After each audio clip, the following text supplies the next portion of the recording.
La lectura es para la mente, como el ejercicio es para el cuerpo. Buenos días. El día de hoy les daremos a conocer un poco más sobre la Eneida y datos curiosos sobre la cuestión Eneida. Nuestro grupo está conformado por María Son Naranjo, Gabriel Varela, Luis Martínez y mi persona, Alain Civil. Publio Virgilio. Publio Virgilio Maro, en latín Publius Virgilio Maro, poeta latino, aunque hijo de padres modestos, Virgilio estudió retórica y lengua y filosofía griega en Cremona, Milán, Roma y Nápoles. Si bien no intervino de modo directo en la vida política, desde muy pronto Virgilio disfrutó del apoyo de mecenas y amigos, como Cayo Mecenas, el poeta Horacio e incluso Octavio, el futuro emperador Augusto. En parte propiciado por el éxito de su primera obra mayor, Las Bucólicas, en las que se desarrollan muchos temas de la tradición pastoril, tomados sobre todo de los idilios de Teócrito, aunque introdujo numerosas alusiones a personajes y situaciones de su época. Incitado por sus protectores, escribió Las Geórgicas, en apoyo de la política imperial de relanzar la agricultura en Italia. En las Geórgicas, Virgilio recrea la belleza de la vida campesina y sus distintos aspectos: labranza, ganadería y apicultura. Según Virgilio, el linaje romano procede del hijo de Eneas, Ascanio, que habría fundado la ciudad de Roma. El modelo homérico está presente tanto a nivel formal como temático, aunque es visible también la influencia del poeta griego, Apolonio de Rodas, y de poetas romanos como Enio y Lucrecio. Proviene del latín Aeneas y se le da el nombre al libro por su protagonista, Aeneas. Es un nombre predominante masculino del origen griego.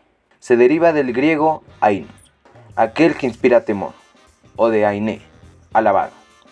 Así frente a los 24 cantos de que se compone cada una de las epopeyas homéricas. La Eneida se compone de 12 y se pueden encontrar paralelismos. Es la leyenda de Eneas, el héroe troyano que sobrevivió por mandato de los dioses a la destrucción de Troya, y tras un largo viaje fundó un asentamiento troyano en Italia. Personajes principales. Eneas es el héroe y protagonista de esta épica. Es hijo de Venus y Anquises. Neptuno es el dios del mar y en muchas ocasiones es amistoso con los troyanos. Les ayuda para que finalmente desembarquen en Italia.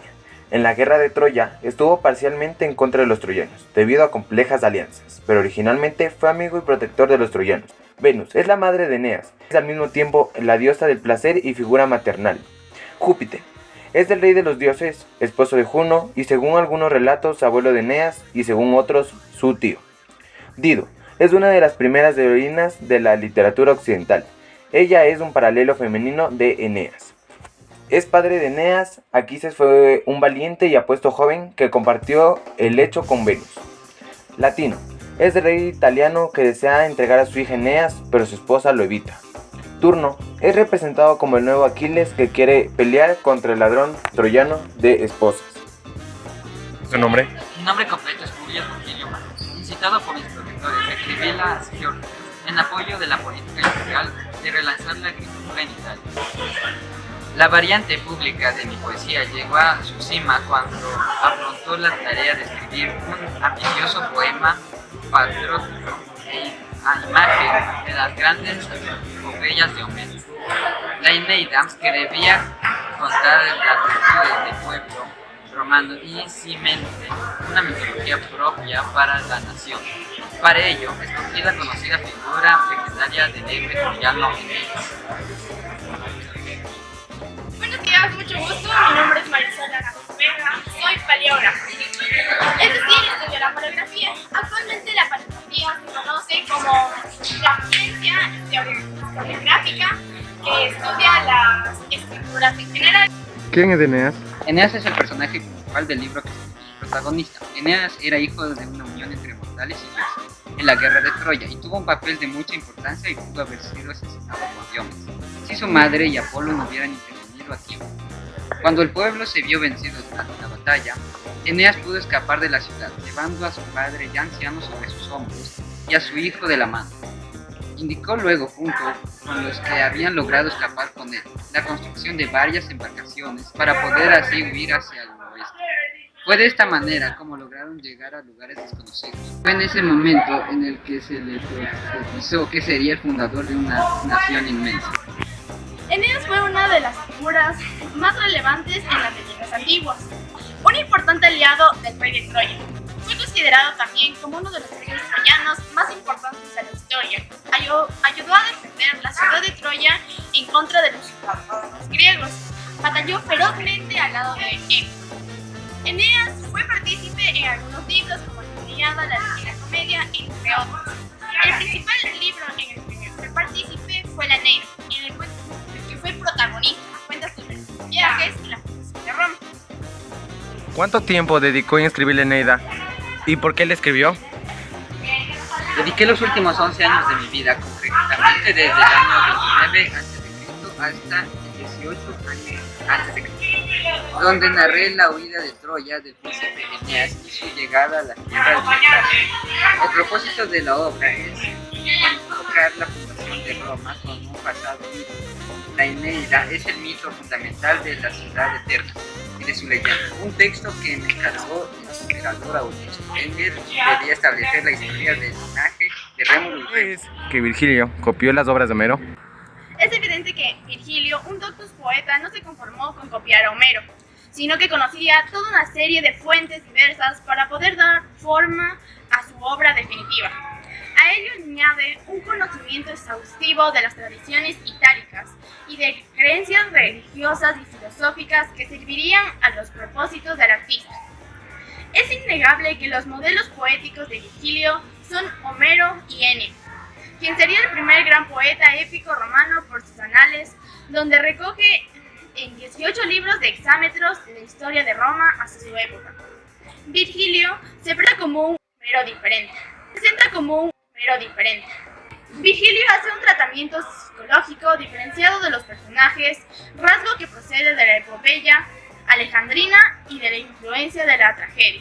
También compite con Enio, su antecesor latino, sobre planos iguales.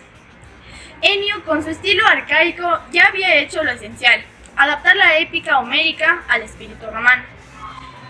Virgilio todavía resuenan los ecos de Enio, mezclados con tonalidades del poeta filósofo Lucrecio. Estamos haciendo referencia a dos grandes obras de la literatura. La Eneida es posterior y relata los orígenes de Roma, narrando antes la guerra de Troya, tema principal de la Ilíada.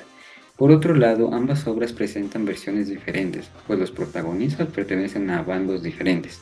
Eneas, perteneciente a los troyanos, cuando escribí la Eneida durante lo que se conoce como la Edad de Oro del Imperio Romano, mi propósito era escribir un mito sobre los orígenes de Roma que enfatizara la grandeza y legitimara el éxito de un imperio que había conquistado la mayor parte del mundo conocido.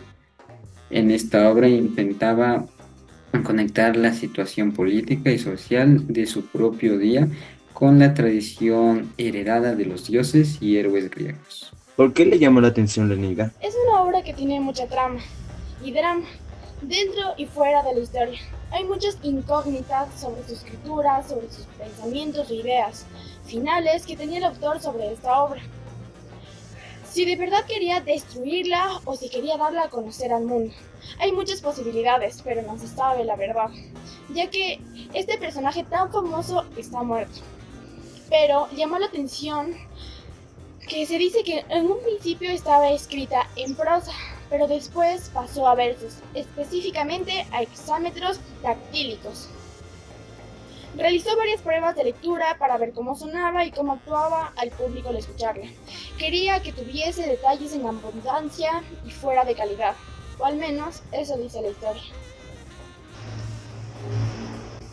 Curiosidades. En el año 19 después de Cristo, Virgilio viajó a Grecia para revisar el texto y las descripciones que en él hacía. Se encontró con Augusto en Atenas, quien se mostró entusiasmado con el trabajo, pero el poeta seguía sin estar convencido. Ahí es donde viene el problema. En el viaje de vuelta a casa, Virgilio cogió unas fiebres y murió, dejando como uno de sus últimos deseos que la novela fuera quemada. La Eneida quería que desapareciera, sin dejar rastro, ya que él lo consideraba que era inacabado e imperfecto. Y según dice la historia, por suerte, el emperador anuló esta orden. Y la Eneida ha llegado hasta nuestros días como uno de los mejores relatos clásicos que existen.